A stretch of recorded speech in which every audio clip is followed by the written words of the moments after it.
Welcome to What the Future. On this week's show, flying motorcycles, available for pre-order. Robotic arms, creepier than ever. And NASA, they let us in to see their giant crater-making gun. Let's get right to it. Your dream? Okay, my dream of speeding around like Luke Skywalker may be closer than ever.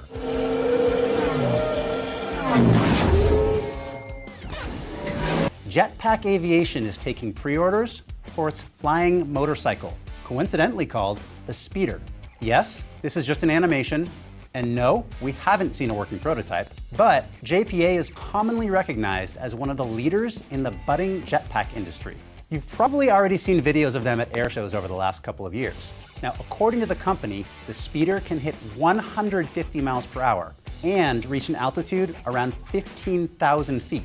It's powered by 4 turbojet engines, and JPA says what's commonly known as a fly-by-wire control system keeps the Speeder stable. Unlike most of the other wild transportation concepts we've seen, this one is not electric. It runs on kerosene or diesel and is said to get between 10 and 20 minutes of flight time.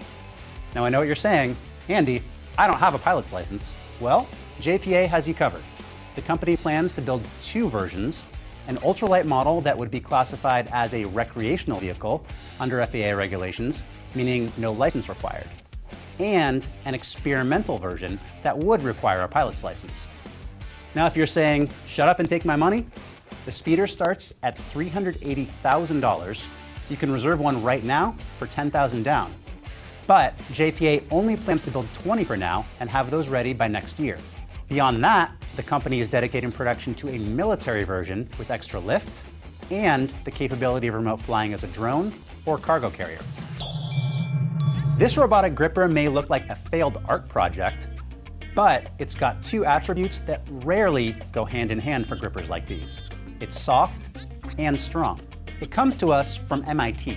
This cone-shaped origami structure collapses on an object a lot like a Venus flytrap. This motion lets it grab a wider range of objects. But here's the kicker.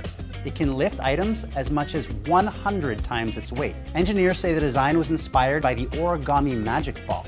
That orange cone is connected to a vacuum device wrapped in an airtight skin.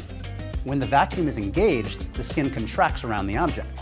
Now, during tests, the gripper was able to grasp and lift objects 70% of its own diameter, including apples and bananas, without causing damage.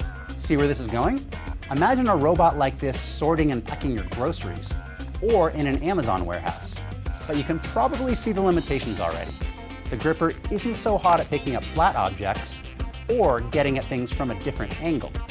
Scientists hope to address these issues by giving the robot computer vision so it can see an object and grab specific parts. You don't want to be on the wrong side of this. We were invited to NASA Ames Research Center in Mountain View, California to see this massive crater-causing gun.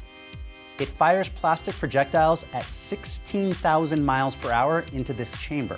That's about 10 times faster than a typical gun. NASA can simulate different environments inside the chamber by filling it with different gases or creating a vacuum. High-speed cameras inside capture the impacts, which helps scientists study how craters are formed, and maybe more importantly, it helps them replicate different surfaces, like back in the 60s when NASA used them to replicate moon craters so they could better prepare for the first lunar landing. What made you say WTF this week? Let us know in the comments. If you enjoyed this video, don't forget to give us a thumbs up and subscribe for more like it. That's going to do it for What the Future this week. I'm Andy Altman. I'll see you in the future.